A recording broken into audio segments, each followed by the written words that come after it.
자식에게 버림받은 부모는 없다. 제 어머니가 자주 하시던 말씀이에요. 그런데 지금 제 삶은 그 말을 조롱하는 것 같아요. 가슴이 쓰라리게 아팠습니다. 제 이름은 임예자예요. 올해 75. 강원도 평창에서 40년간 한의원을 운영했어요. 지금은 은퇴했지만 제 손은 여전히 약초의 냄새를 품고 있습니다. 손끝으로 약초를 만질 때면 지난 세월이 물결처럼 밀려와요. 평생을 민간요법과 약초 연구에 바친 저와 달리 제 남편 오진성은 박물관 학예사였어요. 우리는 서로의 분야를 존중하며 귀중한 한의학 고서와 희귀 약초 컬렉션을 함께 모았습니다. 그것은 단순한 수집품이 아니라 우리의 삶 그 자체였어요. 하지만 2년 전 진성은 저를 홀로 두고 떠났습니다. 갑작스러운 심장마비였어요. 그날 밤 비가 내렸어요. 마치 하늘도 울고 있는 것 같았죠. 그의 빈자리는 아직도 제 곁에 생생히 남아 있어요. 밤마다 그의 숨소리를 찾게 되고 아침에 눈을 뜨면 그가 없다는 현실에 다시 가슴이 무너져요. 우리 사이에는 3명의 자녀가 있어요. 큰딸 미라는 52세로 대학에서 교수로 일하고 있어요. 항상 바쁘고 야심찬 아이였죠. 작은 딸 수지는 48세로 갤러리를 운영하며 예술계에서 인정받고 있어요. 막내 아들 태성은 45세로 의사가 되어 곧 자신의 병원을 열 예정이에요. 겉보기에는 모두 성공한 자녀들이지만 마음은 어딘가 비어있는 것 같아요. 진성이 떠난 후 저는 큰딸 미란의 집에서 살게 됐어요. 제 한의원을 정리하고 나니 혼자 살기보단 가족과 함께 지내는 게 좋을 거라고 모두가 말했기 때문이에요. 하지만 미란의 넓은 아파트에서 저는 종종 길을 잃은 것 같은 느낌이 들어요. 그 안에서도 제 공간은 작은 방 하나뿐이었죠. 그날 밤의 꿈은 달랐어요. 2해 동안 꿈에서 진성을 만나곤 했지만 이번엔 그의 얼굴이 너무 진지했어요. 계자야, 우리의 보물이 위험해. 서재로 가봐. 진성의 목소리가 바람처럼 희미했어요.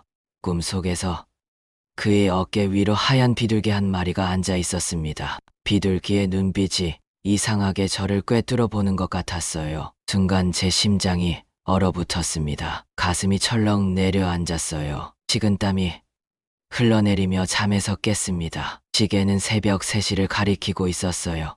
평소라면 다시 누웠겠지만 가슴 한켠이 불안하게 뛰었어요. 꿈속 진성의 표정이 자꾸만 떠올랐습니다. 뭔가 잘못되고 있다는 예감이 들었어요. 천천히 침대에서 일어나 손전등을 집어들었습니다. 미란의 집은 너무 넓어서 밤중에 다니기가 불편했어요. 복도의 나무 바닥이 삐걱거리지 않도록 발끝으로 조심스럽게 걸었습니다. 조용히 복도를 지나 서재로 향했어요. 문고리에 손을 대는 순간 안에서 들리는 소리에 멈칫했습니다. 심장이 쿵쾅거렸어요. 서재 문이 살짝 열려 있었고 그 틈으로 희미한 불빛이 새어나왔어요. 조심해. 그건 17세기 약초도감이야. 미란의 목소리였어요. 목소리가 떨리는 것 같았습니다. 이게 얼마나 할까? 적어도 8천만 원은 나올 것 같은데. 수진이 속삭였어요. 그녀의 목소리에는 욕심이 묻어났습니다. 심장이 빠르게 뛰기 시작했어요. 숨이 가빠졌습니다. 무슨 소리를 하는 건지.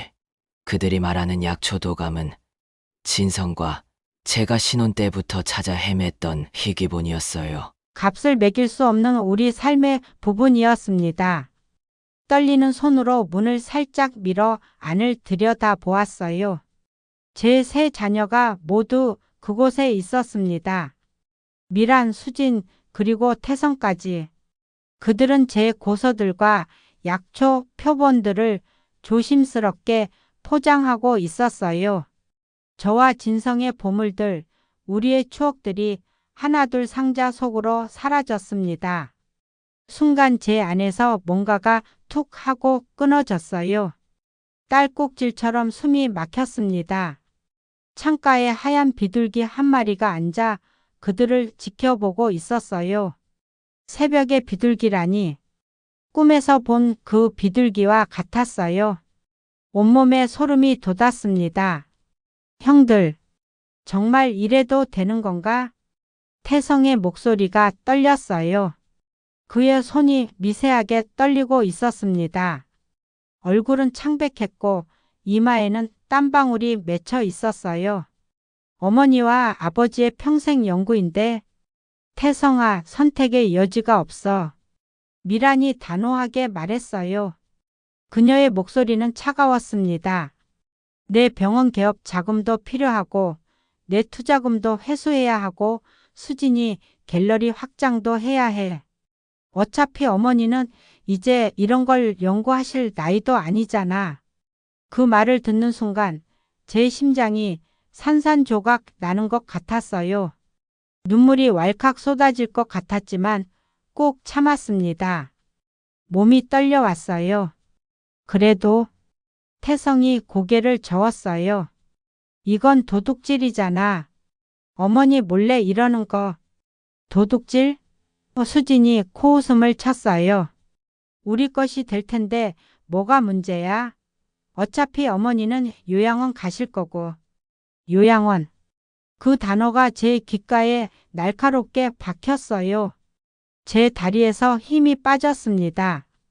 요양원은 너무한 거 아냐? 태성의 목소리가 높아졌어요. 태성아, 현실적으로 생각해. 미란이 차갑게 말했어요. 어머니 나이에 혼자 살 수 없어.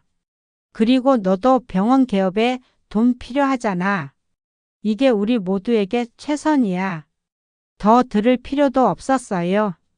제 눈에서 뜨거운 눈물이 흘러내렸습니다. 나도 모르게 흐느끼는 소리가 새어 나왔어요. 미란이 문 쪽을 흘낏 쳐다보았어요. 얼른 몸을 숨겼지만 심장이 터질 것 같았어요. 조용히 발걸음을 돌렸어요. 그들에게 들키고 싶지 않았습니다. 복도를 따라 천천히 하지만 빠르게 걸었어요. 제 방으로 돌아오는 길 창문 너머로 달빛이 비쳤어요. 하늘에는 별들이 반짝였습니다. 진성아, 내가 경고해 준 거였구나. 창밖을 보며 중얼거렸어요. 눈물이 멈추지 않았습니다. 평생 사랑으로 키운 자식들이 저를 이렇게 배신하다니. 가슴이 찢어지는 아픔이 밀려왔어요. 방에 들어와 문을 잠그고 침대에 주저앉았어요. 몸이 덜덜 떨렸습니다. 지금까지 제가 알던 세상이 무너져 내리는 것 같았어요. 하지만 마음속으로 결심했어요. 지금은 행동할 때가 아니에요. 더 지켜봐야 해요. 그들의 계획을 모두 알아내고 그때 결정을 내려야 합니다. 창문을 열자 차가운 새벽 공기가 들어왔어요. 별빛 아래 멀리서 하얀 비둘기 한 마리가 날아가는 것이 보였습니다. 진성아, 나 어떻게 해야 하지? 속삭였어요. 대답은 없었지만 바람이 제 뺨을 어루만지는 것 같았습니다. 마치 진성이 괜찮아, 내가 있어라고 말하는 것처럼. 그날 밤 더 이상 잠들 수 없었어요. 자식들의 배신에 가슴이 아팠지만 이상하게도 마음 한구석이 편안해졌습니다. 이제 진실을 알았으니까요. 그리고 진성이 여전히 저를 지켜보고 있다는 것도 알게 되었으니까요. 밤하늘의 별들을 바라보며 생각했어요. 내일부터는 다른 사람이 되어야겠다고. 더 이상 순한 어머니가 아닌 스스로를 지킬 줄 아는 강한 사람으로. 다음 날 아침 눈을 뜨자마자 어젯밤의 기억이 물밀듯이 밀려왔어요. 가슴이 무겁게 가라앉았습니다. 자식들이 제 등 뒤에서 그런 일을 벌이다니 믿기지 않았어요. 침대에서 일어나 거울을 바라보았습니다. 눈가에 잠자리가 없어 생긴 다크서클이 짙게 내려앉아 있었어요. 깊은 한숨이 저절로 나왔습니다. 어떻게 해야 하지? 머릿속이 복잡했어요. 당장 그들에게 진실을 털어놓고 따져 물어야 할까요?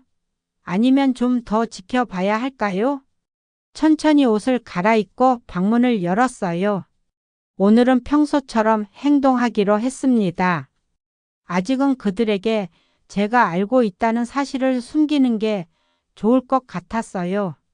부엌에서 식사 준비하는 소리가 들렸습니다. 계단을 내려가자 미란과 수진이 보였어요. 둘 다 아침부터 화장을 하고 깔끔한 차림새였습니다. 마치 아무 일도 없었던 것처럼. 어머니, 일어나셨어요? 미란이 밝은 목소리로 인사했어요. 그녀의 얼굴에는 어젯밤의 그 냉정함이 전혀 보이지 않았습니다. 연기가 너무 자연스러워서 소름이 돋았어요. 그래, 잘 잤니? 평상시처럼 대답하려 했지만 목소리가 떨렸어요. 가슴 속에서 분노가 부글부글 끓어올랐지만 애써 참았습니다. 어머니, 오늘 기분이 어떠세요? 미란이 커피를 내밀며 물었어요. 그녀의 미소가 갑자기 가짜처럼 느껴졌습니다. 이 미소 뒤에 숨은 계산적인 마음이 보이는 것 같았어요. 그저 그렇구나. 요즘 잠을 잘 못 자서. 담담히 대답했어요. 제가 수면제를 가져다 드릴까요? 태성이 부엌에 들어오며 제안했어요. 순간 눈이 마주쳤습니다. 그의 눈빛에 죄책감이 어렸어요. 세 자녀 중 태성이 가장 양심의 가책을 느끼는 것 같았습니다. 괜찮아. 이 나이엔 잠이 줄어드는 법이야. 억지로 미소를 지으려 노력했지만 입술이 경련하듯 떨렸어요. 밥을 먹는 내내 마음이 무거웠습니다. 식탁에 앉아 세 자녀의 얼굴을 바라보았어요.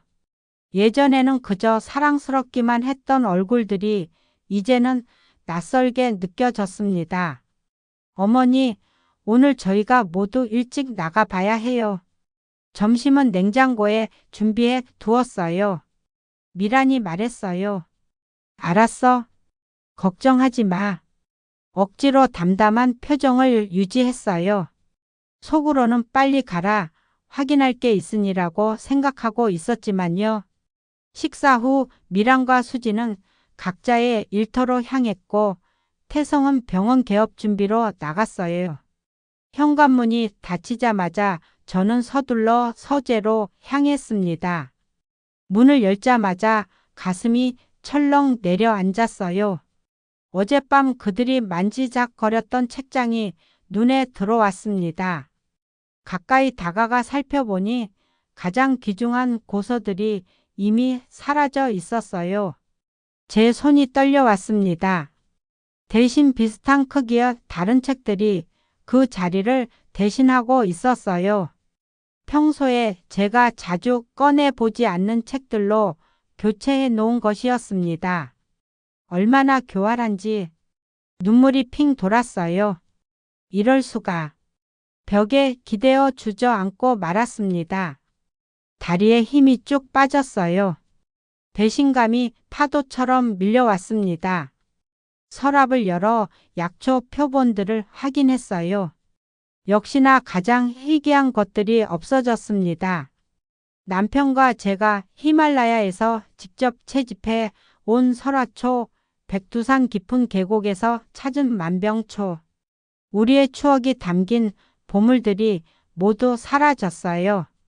가슴 한가운데를 누군가 날카로운 칼로 찌르는 것 같았습니다. 숨이 막혀왔어요. 눈에서는 뜨거운 눈물이 왈칵 쏟아졌습니다. 진성아, 우리 아이들이 어쩌다 이렇게 됐니? 흐느끼는 소리가 방 안에 울려 퍼졌어요. 평생을 자식을 위해 살았는데 이것이 내가 받은 보답인가요? 가슴이 찢어지는 아픔이 밀려왔습니다.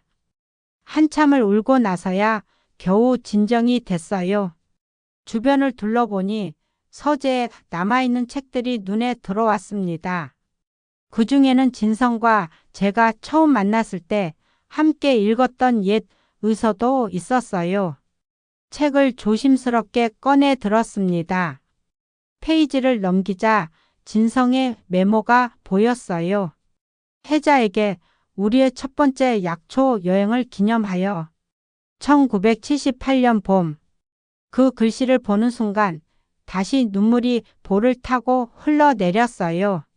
우리의 추억, 우리의 사랑. 이것마저 자식들에게 빼앗길 순 없었습니다. 창가로 다가갔어요. 어젯밤 비둘기가 앉아있던 그 자리였습니다. 조용히 창문을 열자 바깥 공기가 서늘하게 들어왔어요. 산들 바람이 제 얼굴을 어루만졌습니다. 문득 돌아보니 창틀에 하얀 깃털 하나가 놓여 있었어요. 조심스럽게 집어들었습니다. 깃털은 놀랍도록 부드럽고 깨끗했어요. 마치 누군가 일부러 남겨둔 것처럼요. 진성아. 깃털을 매만지며 속삭였어요. 그 순간 마치 신호를 기다렸다는 듯이 창가에 하얀 비둘기가 날아와 앉았습니다. 깜짝 놀라 뒤로 물러섰어요. 비둘기는 저를 빤히 바라보았습니다. 그 눈빛이 진성과 닮아 있었어요. 심장이 빠르게 뛰었습니다. 이건 우연이 아니었어요. 진성이 저를 돕고 있다는 확신이 들었습니다. 도와줘, 진성아. 우리 아이들이 이상해졌어? 속삭였어요. 비둘기는 고개를 끄덕이는 것처럼 움직였습니다. 그리고 다시 날아올라 하늘로 사라졌어요. 이상한 평화가 제 마음에 찾아왔습니다. 혼자가 아니라는 느낌이 들었어요. 진성이 여전히 저를 지켜보고 있다는 생각에 용기가 생겼습니다. 그때 현관문이 열리는 소리가 들렸어요. 누군가 돌아온 것이었습니다. 서둘러 깃털을 주머니에 넣고 서재를 나왔어요. 계단을 내려가자 미란과 수진이 거실에 서 있었습니다. 어머니, 왜 서재에 계셨어요? 미란의 목소리에 경계심이 묻어났어요. 그녀의 눈이 날카롭게 빛났습니다. 의심하고 있다는 게 느껴졌어요. 가슴이 두근거렸지만 침착함을 유지했습니다. 그냥 진성이랑 찍은 옛날 사진들을 보고 싶어서. 평온한 척 대답했지만 손은 주머니 속 깃털을 꼭 쥐고 있었어요. 마치 부적을 쥔 것처럼 그것이 저에게 힘을 주는 것 같았습니다. 아, 네. 미라는 수진과 눈빛을 교환했어요. 두 사람 사이에 뭔가 말없는 대화가 오고 갔습니다. 등줄기로 한기가 내려갔어요. 어머니, 사실 드릴 말씀이 있어요. 미란이 조심스럽게 말을 꺼냈어요. 저는 소파에 앉았습니다. 두 딸도 제 앞에 앉았어요. 미란의 표정이 진지해졌습니다. 수지는 손가락으로 소파 가장자리를 만지작거리며 불안해 보였어요. 어머니께서 연세가 드셔서 건강이 걱정돼요. 저희가 좋은 요양원을 알아봤어요. 미란이 조심스럽게 말을 꺼냈어요. 그녀의 목소리는 부드러웠지만 그 안에 감춰진 계산적인 의도가 느껴졌습니다. 요양원. 그 단어가 가슴을 찔렀어요. 어젯밤 엿들은 대화가 떠올랐습니다. 이것이 그들의 계획이었구나. 내 컬렉션을 팔아 돈을 마련하고 나를 요양원에 보내려는 것이었어요. 제 입에서 쓴웃음이 나왔습니다. 아직 그들은 제가 모든 것을 알고 있다는 사실을 모르고 있었어요. 미란아, 제 목소리가 떨렸어요. 어머니가 아직 그렇게 늙었니? 아니에요, 어머니. 그냥 더 편하게 지내실 수 있으실 것 같아서요. 전문 의료진도 있고 같은 또래분들과 대화도 나누실 수 있고. 수진이 가방에서 화려한 브로셔를 꺼냈어요. 실버타운 황금빛 노을이라고 적혀 있었습니다. 사진 속 건물은 호텔처럼 화려했지만 제 눈에는 감옥으로 보였어요. 고맙구나. 하지만 난 아직 내 힘으로 살 수 있어. 브로셔를 밀어내며 말했습니다. 그들의 얼굴에 실망감이 스쳤어요. 어머니 생각해 보세요. 아버지가 안 계신 지금 혼자 사는 게 얼마나 위험해요. 요즘 노인 대상 범죄도 많고. 수진이 달콤한 목소리로 설득했어요.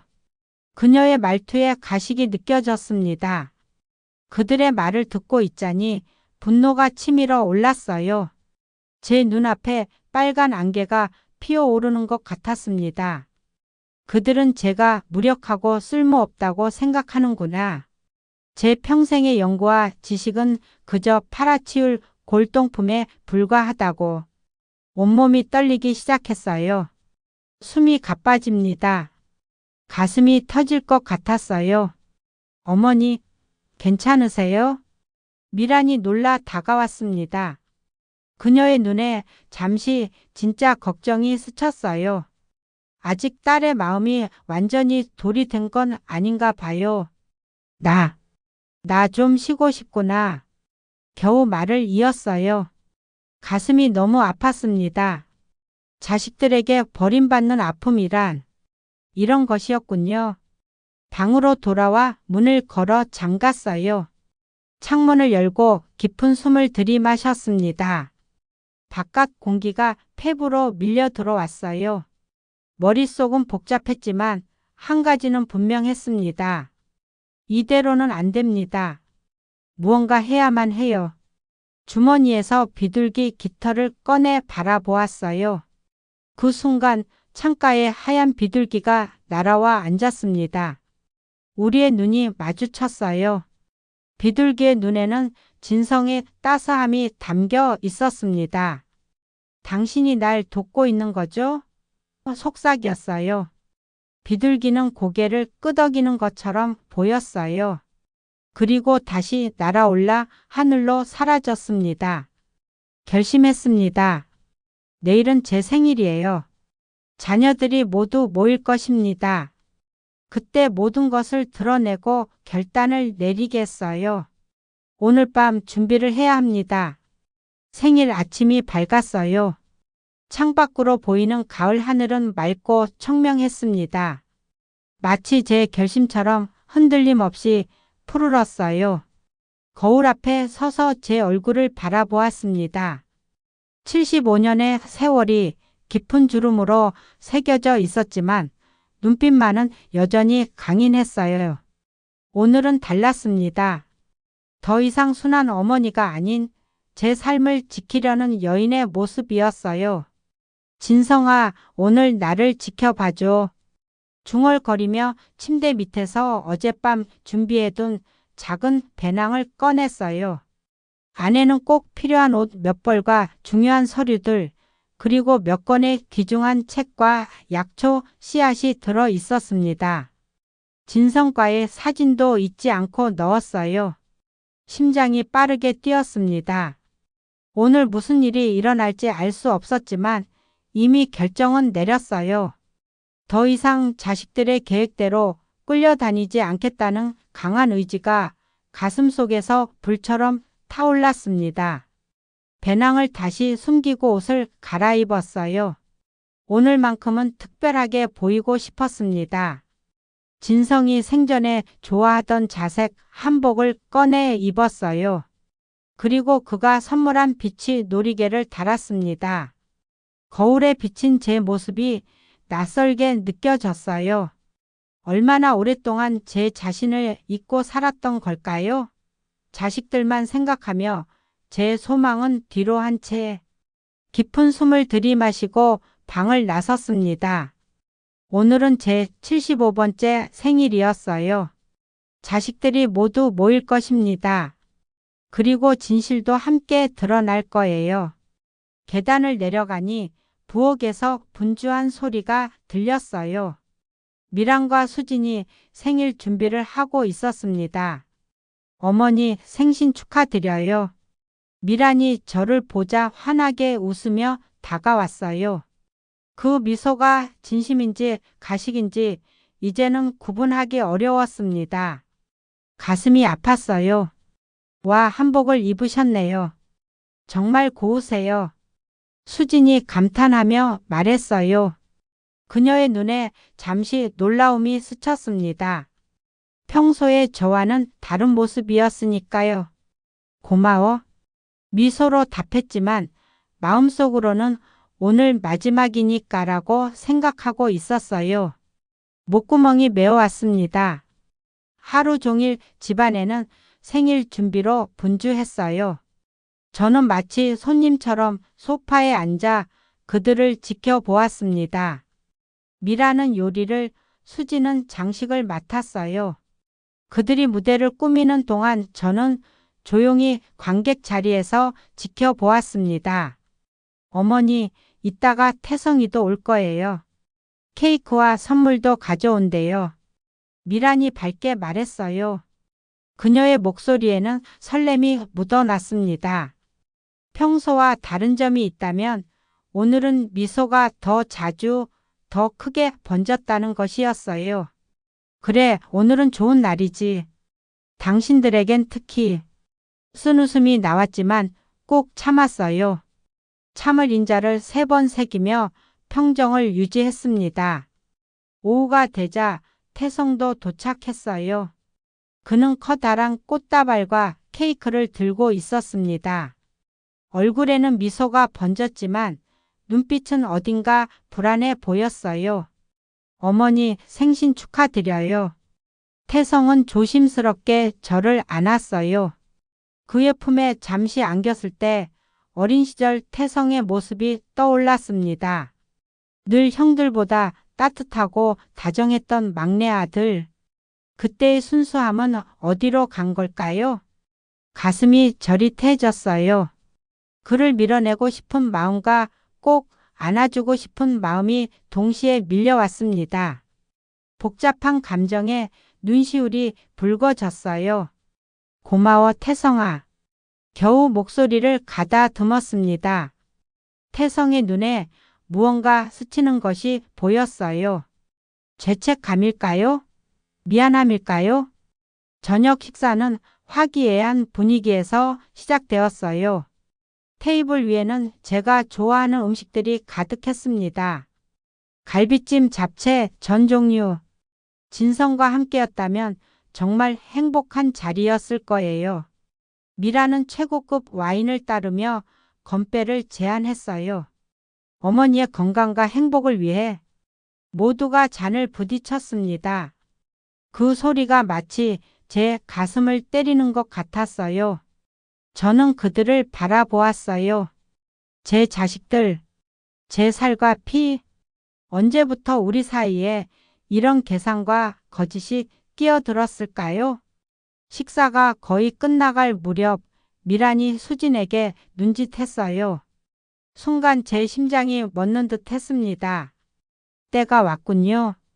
수진은 가방에서 화려한 봉투를 꺼냈어요. 어머니, 저희가 특별한 선물을 준비했어요. 수진이 봉투를 내밀었습니다. 손이 살짝 떨리는 게 보였어요. 긴장하고 있었나 봐요. 봉투를 열어보니 요양원 입주 계약서였어요. 화려한 브로셔와 함께 이미 제 이름으로 계약이 완료된 서류가 들어 있었습니다. 입주 예정일은 다음 주 월요일이었어요. 숨이 막혔습니다. 그동안 알고 있었지만 실제로 서류를 보니 가슴이 더 아팠어요. 현실이 되어버린 배신. 시야가 흐려졌습니다. 어떠세요, 어머니? 저희가 최고급 요양원으로 알아봤어요. 모든 비용은 저희가 부담할게요. 미란이 기대에 찬 목소리로 말했어요. 그녀의 눈은 반짝였지만 그 안에는 계산적인 빛이 어려 있었습니다. 제 심장이 빠르게 뛰었어요. 숨이 가빠졌습니다. 손이 떨려왔어요. 이제 결정적인 순간이 왔군요. 테이블 위로 서류를 살며시 내려놓았어요. 깊은 숨을 들이마시고 천천히 내쉬었습니다. 고맙구나. 정말 좋은 곳 같네. 담담하게 말했어요. 제 목소리가 이렇게 차분할 수 있다니 스스로도 놀랐습니다. 그들의 표정이 환해졌어요. 뜻밖의 순순한 반응에 안도하는 기색이었습니다. 수지는 미란과 눈빛을 교환했고 태성은 어깨의 긴장을 풀었어요. 그런데 제 목소리가 조금 높아졌어요. 너희들에게 묻고 싶은 게 있구나. 네, 어머니. 무엇이든 말씀하세요. 태성이 대답했어요. 그의 목소리에 약간의 불안감이 묻어났습니다. 제 손이 떨렸어요. 가방에서 작은 하얀 깃털을 꺼내 테이블 위에 올려놓았습니다. 사흘 전 밤 너희들이 서재에서 무엇을 했는지 말해볼래? 공기가 얼어붙었어요. 세 자녀의 얼굴이 창백해졌습니다. 미란의 입이 살짝 벌어졌고 수지는 눈을 크게 떴어요. 태성은 자리에서 움찔했습니다. 미란이 가장 먼저 정신을 차렸어요. 무슨 말씀이세요, 어머니? 그녀의 목소리는 침착했지만 눈빛은 당황스러움으로 흔들렸어요. 그래서 그날 밤 아버지와 내 평생 연구를 훔치려 했던 거구나. 제 목소리는 떨렸지만 단호했어요. 내가 떠나면 마음 놓고 팔아 돈 나눠 가지려고. 어머니, 미란이 당황해 소리쳤어요. 그녀의 얼굴이 하얗게 변했습니다. 그런 게 아니에요. 그저 거짓말 그만해. 손바닥으로 테이블을 내리쳤어요. 접시들이 덜그덕 소리를 냈습니다. 분노가 치밀어 올랐어요. 그동안 참았던 감정이 폭발했습니다. 다 봤다. 다 들었어? 내 보물들을 상자에 담아 경매장에 보내려는 거 알아? 침묵이 내려앉았어요. 태성이 가장 먼저 고개를 숙였습니다. 어머니, 죄송합니다. 그의 목소리가 떨렸어요. 어깨가 움츠러들었습니다. 저희가 잘못했습니다. 미란이 불만스럽게 태성을 노려보았어요. 그녀의 입술이 꽉 다물어졌고 손끝이 하얗게 변했습니다. 그러나 이미 모든 것이 드러났어요. 어머니, 이해해 주세요. 수진이 애원했어요. 그녀의 눈에 눈물이 고였습니다. 우리도 생활이 있고 꿈이 있어요. 요즘 경제가 얼마나 어려운데 그 컬렉션은 쓸모없이 서재에 있는 것보다 팔아서 돈으로 바꾸는 게 더 가치 있다고 생각했어요. 쓸모없다고? 제 목소리가 떨렸어요. 가슴이 찢어지는 것 같았습니다. 그건 단순한 물건이 아니야. 너희 아버지와 내가 평생을 바쳐 모은 우리 삶의 일부란다. 수진의 눈에서 눈물이 흘러내렸어요. 태성은 고개를 더 깊이 숙였습니다. 미란만이 아직 단호한 표정을 유지하고 있었어요. 어머니, 미란이 조금 진정된 목소리로 말했어요. 솔직히 어머니, 나이에 그런 걸 연구하실 수도 없잖아요. 그냥 편하게 요양원에서 쉬시는 게 좋을 것 같았어요. 그 말이 제 가슴에 비수처럼 꽂혔어요. 눈물이 핑 돌았지만 참았습니다. 그들의 눈에 저는 그저 무력한 노인일 뿐이었구나. 내가 쓸모없다고 생각하는구나. 쓰라린 목소리로 말했어요. 목구멍이 메어왔습니다. 아니에요, 어머니. 태성이 급하게 말했어요. 그의 눈에 진심 어린 후회가 담겨 있었습니다. 그런 뜻이 아니라 됐다. 손을 들어 그를 저지했어요. 더 이상의 변명은 듣고 싶지 않구나. 천천히 일어섰어요. 다리가 후들거렸지만 꼭 참고 서 있었습니다. 가슴이 무거웠지만 이미 결정했어요. 너희가 나를 버리는 게 아니야. 내가 너희를 버리는 거야. 그 말과 함께 방으로 올라가 준비해둔 배낭을 가져왔어요.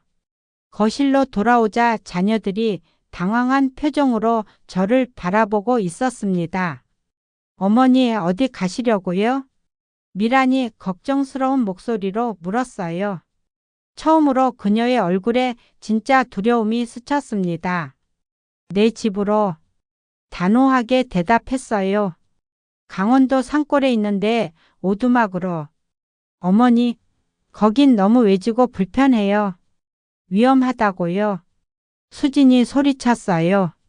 그녀의 목소리가 떨렸습니다. 진성이가 있는 곳으로 갈 거야. 제 목소리는 흔들림이 없었어요. 그들은 당황해 서로 눈빛을 교환했어요. 아버지는 이미 돌아가셨는데 무슨 소리냐는 듯한 표정이었습니다. 더 이상 말하지 마라. 내 결정은 이미 정해졌다. 현관으로 향했어요. 가슴은 아팠지만 발걸음은 가벼웠습니다. 오랜만에 제 삶의 주인이 된 기분이었어요. 어머니, 태성이 제 팔을 붙잡았어요. 그의 눈에 눈물이 고여 있었습니다. 제발 가지 마세요. 저희가 잘못했어요. 다시는 그런 짓 안 할게요. 그의 눈에 진심이 담겨 있었지만 이미 깨진 신뢰는 쉽게 복구되지 않아요. 진심으로 후회할 때 그때 다시 찾아오렴. 현관문을 열고 밖으로 나왔어요. 가을밤의 선선한 공기가 제 얼굴을 스쳤습니다. 자유롭다는 느낌이 들었어요. 뒤에서 자녀들이 소리치는 것이 들렸지만 돌아보지 않았습니다. 아파트 단지를 빠져나와 도로변에 섰어요. 택시 한 대가 지나갔고 손을 들어 세웠습니다. 강원도 평창으로 가주세요. 택시가 출발하며 미란의 아파트는 점점 작아졌어요. 창밖으로 도시의 불빛이 스쳐 지나갔습니다. 처음으로 오랜 시간 후에 진정한 평화를 느꼈어요. 창밖을 바라보니 하늘에 별들이 반짝이고 있었습니다. 그리고 어디선가 하얀 비둘기 한 마리가 택시와 나란히 날아가는 것 같았어요. 진성아, 이제 돌아가자. 속삭였어요. 눈물이 볼을 타고 흘러내렸지만 이번엔 슬픔이 아닌 해방감의 눈물이었습니다. 강원도 평창의 깊은 산자락, 제 오두막에 도착했을 때는 이미 새벽녘이었어요. 택시를 내려 산길을 오르는 동안 다리가 떨렸지만 마음만은 이상하게 가벼웠습니다. 오랜만에 돌아온 내 보금자리가 저를 기다리고 있었어요. 문 앞에 서자 갑자기 망설여졌습니다. 2년 동안 아무도 살지 않았을 이곳은 어떤 모습일까요? 심호흡을 하고 낡은 열쇠를 꺼내 문을 열었어요. 삐걱거리는 소리와 함께 문이 열렸습니다. 먼지와 습기 냄새가 코를 찔렀어요. 제 발자국이 먼지 위에 선명하게 찍혔습니다. 손으로 벽에 있는 전등 스위치를 더듬어 찾아 켰어요. 아! 가슴이 저릿했습니다. 진성과 함께 지내던 그때 그 모습 그대로였어요. 거실 테이블 위에는 진성이 마지막으로 읽던 책이 아직 펼쳐져 있었고 부엌에는 우리가 마지막으로 함께 사용했던 찻잔이 그대로 있었습니다. 마치 시간이 멈춘 것 같았어요. 돌아왔어요, 진성아. 중얼거리며 조심스럽게 거실로 들어섰어요. 창문을 활짝 열어 젖혔습니다. 차가운 새벽 공기가 방 안으로 밀려 들어왔어요. 깊게 숨을 들이마셨습니다. 상쾌한 산의 공기가 폐부를 채웠어요. 도시에서는 느낄 수 없었던 자유로움이 온몸을 감쌌습니다. 저도 모르게 미소가 지어졌어요. 바로 청소를 시작했습니다. 먼지를 털고 바닥을 쓸고 닦았어요. 침구류를 꺼내 햇볕에 말리고 오래된 커튼을 빨아 새 것처럼 만들었습니다. 부엌 싱크대에서 물을 틀자 처음에는 녹슨 물이 나왔지만 곧 맑은 물이 흘러나왔어요. 일하는 동안 마음이 점점 가벼워졌습니다. 마치 제 영혼도 함께 깨끗해지는 것 같았어요. 자식들에게 느꼈던 배신감과 분노가 조금씩 옅어지기 시작했습니다. 오후가 되자 배가 고파왔어요. 챙겨온 간단한 음식으로 끼니를 때우고 텃밭으로 나갔습니다. 2년간 방치된 텃밭은 온통 잡초로 뒤덮여 있었어요.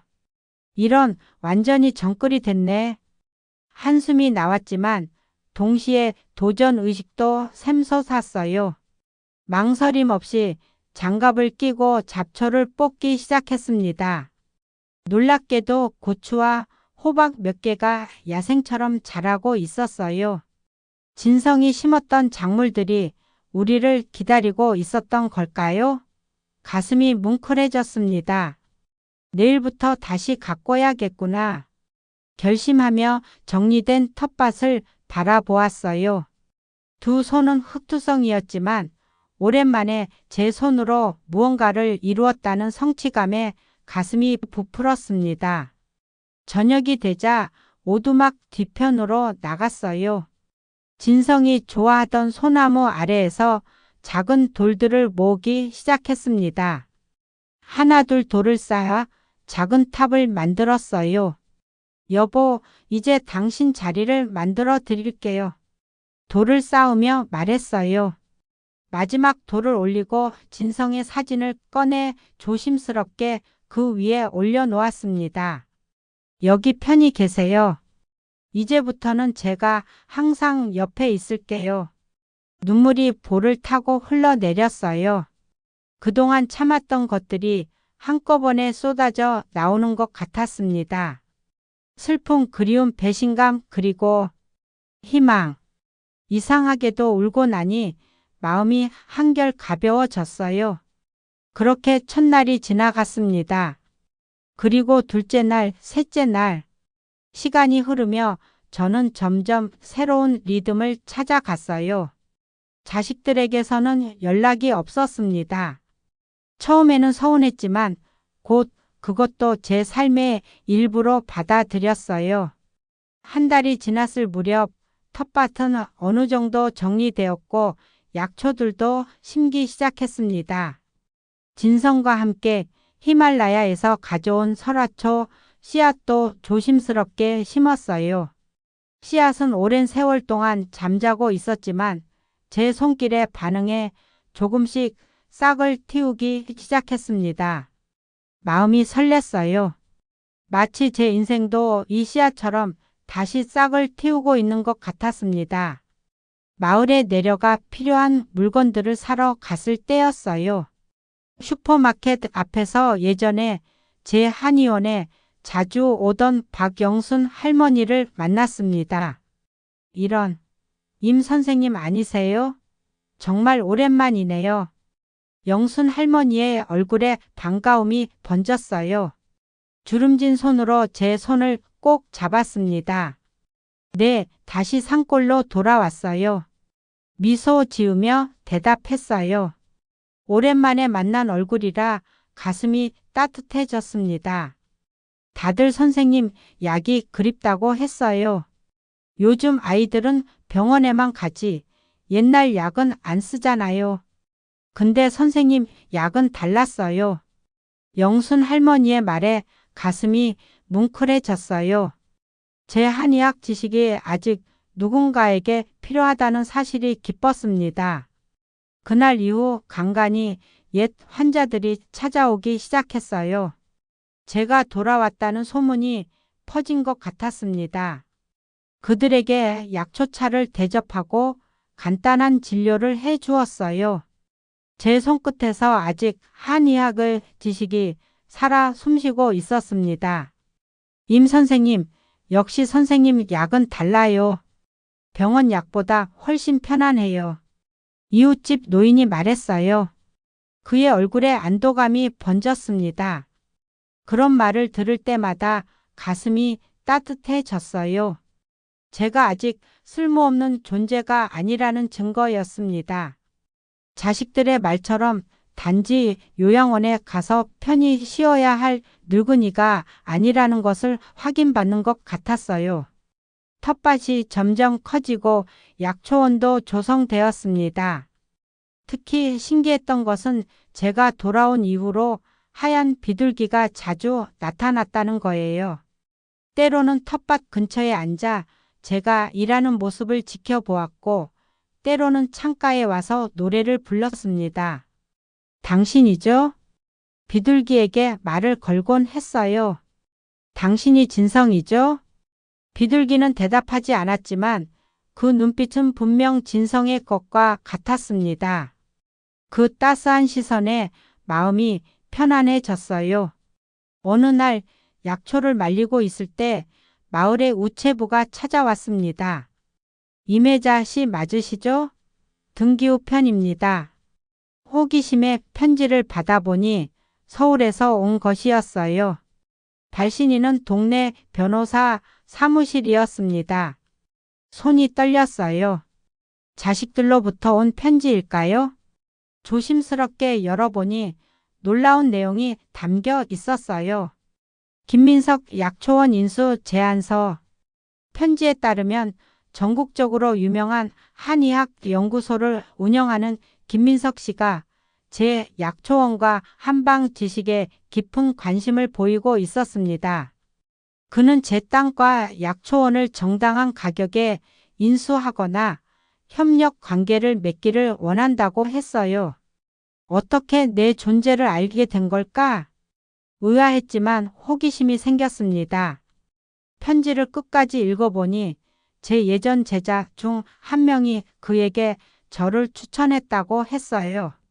그리고 다음 주에 직접 방문하고 싶다는 내용이 담겨 있었습니다. 진성아, 이건 어떻게 생각해? 마침 창가에 앉아있던 비둘기에게 물었어요. 비둘기가 고개를 끄덕이는 듯 했습니다. 그 모습에 저절로 미소가 지어졌어요. 그래, 기회랑 거부하는 게 아니지. 기대감에 가슴이 부풀었습니다. 오랜만에 제 지식을 누군가와 나눌 수 있다는 생각에 설렜어요. 그러다 문득 자식들 생각이 났습니다. 지금 그들은 어떻게 지내고 있을까요? 걱정이 되면서도 동시에 묘한 분리감이 느껴졌어요. 이제 저는 그들과 다른 삶을 살고 있었습니다. 그날 저녁 라디오를 틀었을 때 우연히 들은 뉴스가 저를 깜짝 놀라게 했어요. 유명 갤러리 운영자 이수진 씨가 위조 미술품 판매 혐의로 구속되었습니다. 심장이 멎는 듯 했습니다. 이수진, 제 작은 딸이었어요. 뉴스 속 수진의 모습이 머릿속에 그려졌습니다. 그녀의 얼굴은 얼마나 창백할까요? 손이 떨렸어요. 수진아, 작게 속삭였습니다. 딸에 대한 걱정이 물밀듯이 밀려왔어요. 하지만 동시에 거리감도 느껴졌습니다.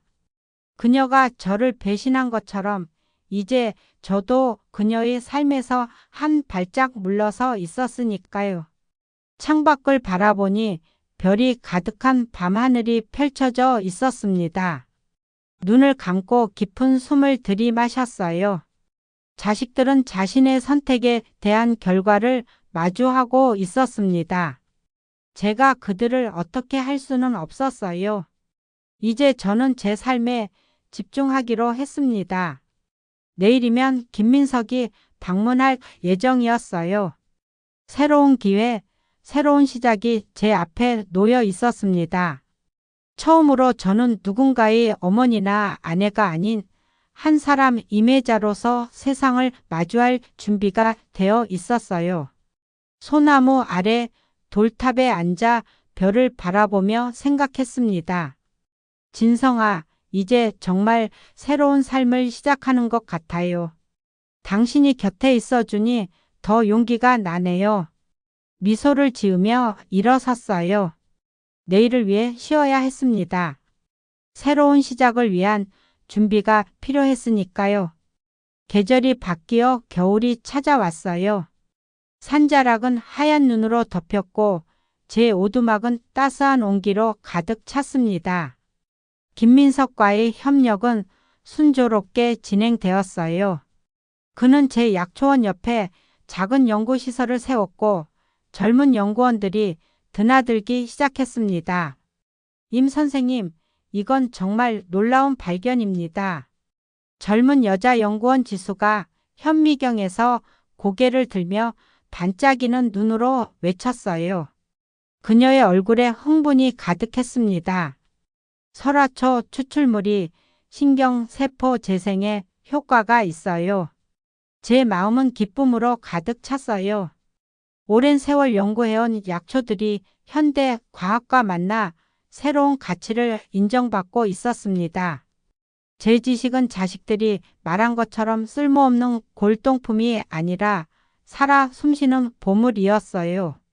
민석은 40대 초반의 예의 바른 남자였습니다. 그는 제 연구를 진심으로 존중했고 오래된 한의학 지식을 현대의학과 접목하려 노력했어요. 가끔 그의 모습에서 젊은 시절 진성의 열정이 보이기도 했습니다. 임 선생님, 선생님의 연구는 앞으로 많은 사람들의 삶을 바꿀 거예요.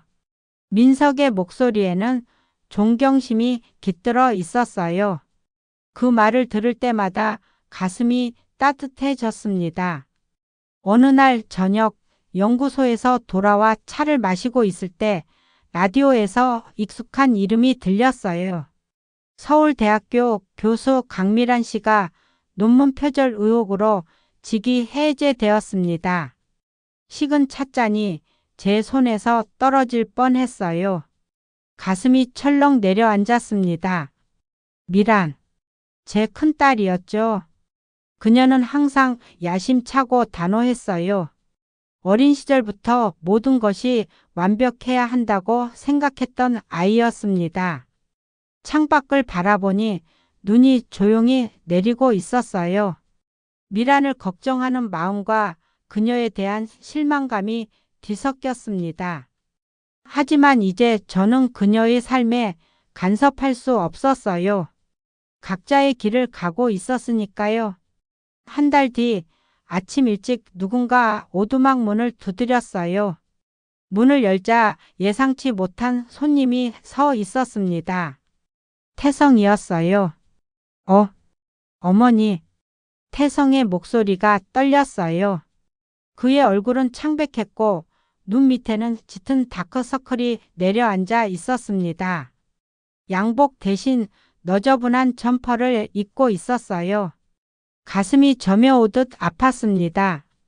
아들의 초라한 모습이 보기 안쓰러웠어요. 하지만 동시에 단단한 벽이 제 마음을 둘러싸는 것 같았습니다. 쉽게 무너질 수 없었어요. 태성아, 들어오렴. 조용히 문을 열어 그를 맞이했습니다.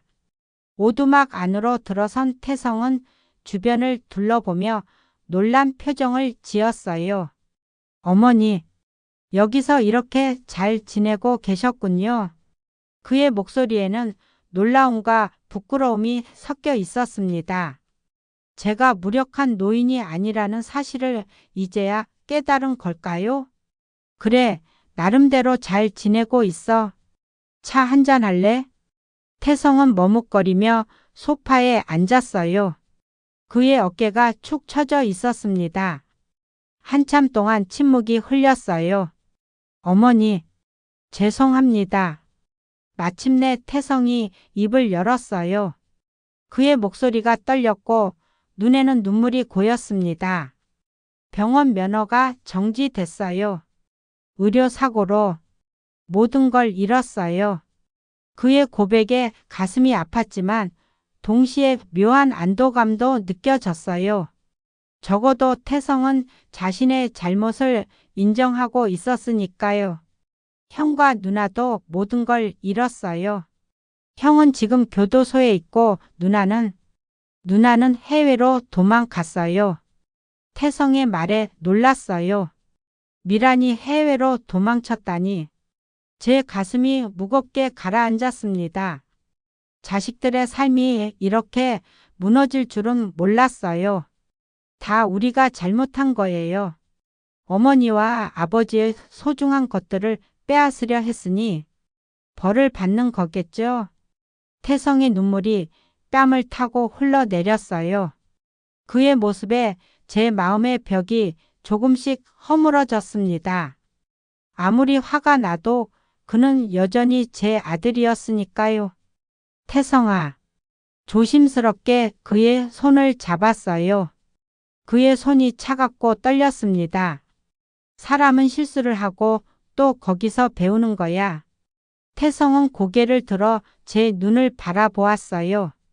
그의 눈에는 절망과 함께 작은 희망의 빛이 반짝였습니다. 어머니, 저 다시 시작하고 싶어요. 의사가 아니라 다른 일로 제 진짜 꿈을 찾고 싶어요. 그의 진심 어린 고백에 제 마음이 따뜻해졌어요.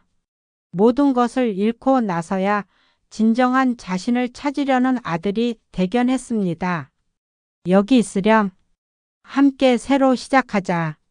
그날 이후 태성은 제 옆에서 약초 연구를 돕기 시작했어요.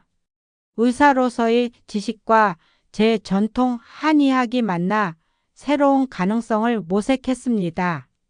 그의 얼굴에 점점 생기가 돌아왔어요. 봄이 오고 약초원은 더욱 풍성해졌습니다. 민석의 연구소에서는 설화초 추출물로 만든 약품이 임상 시험을 준비 중이었어요. 태성은 그 과정에 적극적으로 참여했고 자신의 새로운 길을 찾아가고 있었습니다. 어느 날 태성이 편지 한 통을 들고 왔어요. 어머니, 누나에게서 편지가 왔어요.